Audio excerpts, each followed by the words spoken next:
గుంటూరు శంకర్ విలాస్ పైవంతెన పనులు ప్రారంభమవుతున్న వేళ ప్లాన్ మార్పుపై నగరవాసుల నుంచి అభ్యంతరాలు వ్యక్తమవుతున్నాయి. ఫ్లైఓవర్ డిజైన్లు మార్పుతో భవిష్యత్తులో కొత్త సమస్యలు వస్తాయని స్థానికులు, నిపుణులు అంటున్నారు. ఫ్లైఓవర్ కంటే ముందు ఆర్యూబీని సిద్ధం చేయాలని వాహనదారులు కోరుతున్నారు. పెరుగుతున్న ట్రాఫిక్ ఇబ్బందుల్ని తీర్చడంతో పాటు రైల్వే అవసరాలకు తగ్గట్లుగా గుంటూరులోని శంకర్ విలాస్ వద్ద పాత ఫ్లైఓవర్ స్థానంలో కొత్తది నిర్మించనున్నారు. దీనికోసం కేంద్ర ప్రభుత్వం 98 కోట్ల నిధులు మంజూరు చేసింది.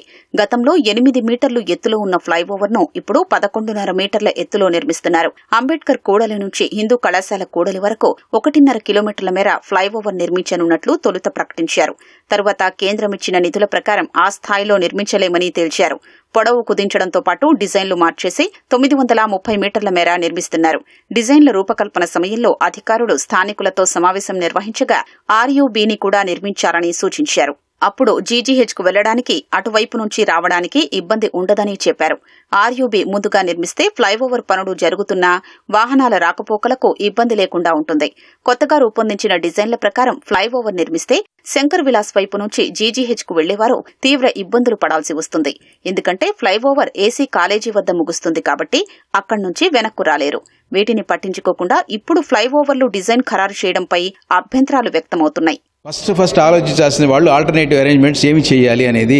ఎందుకంటే మొన్న 3 అంతలు ఆపేసినప్పుడు మీ అందరూ అనుభవించి ఉంటారు. బ్రిడ్జి మీద ఎంత పడ్డామో. ఫస్ట్ మీరు బ్రిడ్జి కనుక పగలగొడితే ఏం జరుగుతుందనే విషయం మీకు తెలుసుకోండి. ఆర్యూబీలు రోడ్ అండర్ బ్రిడ్జ్ కట్టేసేసిన తర్వాత ఈ పెద్ద బ్రిడ్జికి సెంటర్లో పిల్లర్ వేసుకొని కట్టుకునే బ్రిడ్జే కాబట్టి మీరు ఐకానిక్ బ్రిడ్జి కట్టుకుంటారు, అద్భుతమైన బ్రిడ్జి కట్టుకుంటారు.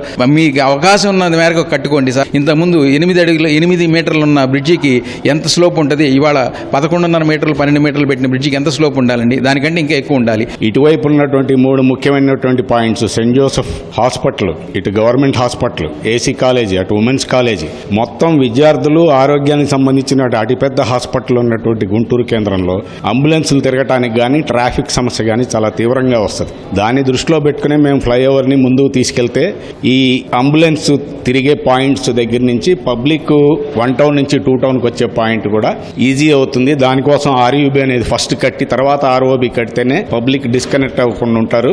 బ్రిడ్జి కట్టిన తర్వాత ఆర్యూబీ కట్టడం అనేది చాలా ఇబ్బందికరమైనటువంటి అంశం. పైవంతెన ఎత్తు ఎక్కువగా పెట్టి పొడవు కుదించడంతో వాహనాలు పైకి వెళ్లడానికి ఇబ్బందవుతుందని నిపుణులు చెబుతున్నారు. బ్రాడీపేట, అరండల్పేట మధ్య అనుసంధానం లేకుండా కొత్త డిజైన్లు ఉండడంపైన అభ్యంతరాలు వస్తున్నాయి. కేంద్రం నుంచి మరికొన్ని నిధులు సాధించి పూర్తి స్థాయిలో ఫ్లైఓవర్ నిర్మాణం కోసం ప్రజా ప్రతినిధులు కృషి చేయాలనే అభిప్రాయం వ్యక్తమవుతోంది. ఇటీవల 3 వంతెనల మార్గంలో రైల్వే అండర్ పాస్ విస్తరణ పనులకు 3 నెలలు వాహనాలు ఆపిస్తే నగరవాసులు ట్రాఫిక్ సమస్యలతో నరకం చూశారు. అలాంటిది 3 ఏళ్లలో పూర్తయ్యే ప్రాజెక్టు విషయంలో అధికారులు ప్రత్యామ్నాయ మార్గాలు ఆలోచించకపోవడాన్ని తప్పుపడుతున్నారు. ఈ రోజు మరి ఉమెన్స్ కాలేజ్ యువతల నుంచి కేవలం 8వ లైన్ 9వ లైన్ అరండల్పేట వరకు మాత్రమే బ్రిడ్జి నిర్మిస్తే మరి ఏ విధంగా ఇది ప్రజల యొక్క అవసరాలను తీరుస్తుందో కూడా గమనించాలి. 10వ లైన్లో ఉన్నటువంటి అరండల్పేట పోలీస్ స్టేషన్కి ఇబ్బంది కలుగుతుందన్నటువంటి ఆలోచనతోటి 8వ లైన్ వరకే దాన్ని కుదించడం మూలన స్లోప్ కూడా పెరిగి ప్రయాణం చేయడానికి కూడా కొద్ది ఇబ్బందులు వచ్చేటటువంటి పరిస్థితి. వాస్తవ పరిస్థితులన్నీ కూడా అధ్యయనం చేయండి. మీరు రూపొందించిన డిజైన్లన్నీ కూడా పబ్లిక్ డొమైన్లో పెట్టి ప్రజల యొక్క సూచనల సలహాలను కూడా తీసుకుని మీరు చేస్తే బాగుంటుంది.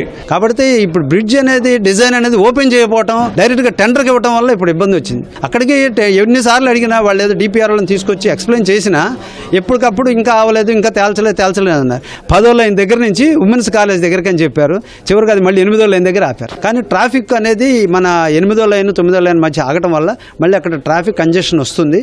ఆ ట్రాఫిక్ కంజెషన్ రాకుండా దాటితే బాగుంటుంది అనేది కొంచెం బడ్జెట్ కావాల్సి వస్తే అవసరమైతే తీసుకొనైనా సరే దీన్ని మారిస్తే బాగుంటుందనే ఒక ఆలోచన ఉంది. ఫ్లైఓవర్ కోసం కొన్ని భవనాలు తొలగించాల్సి రాక చాలా మంది యజమానులు సహకరించేందుకు ముందుకొచ్చారు. మరికొందరు న్యాయస్థానాల్ని ఆశ్రయించారు. స్థానికులతో అధికారులు సమావేశాలు నిర్వహించి వారి అభిప్రాయాల్ని పరిగణలోకి తీసుకుంటే పైవంతెనకు ఉన్న అడ్డంకులు తొలగి పనులు సజావుగా ముందుకెళ్లే అవకాశం ఉంది. అదే సమయంలో స్థానికుల సూచనల్ని పరిశీలించాల్సిన అవసరం ఉంది.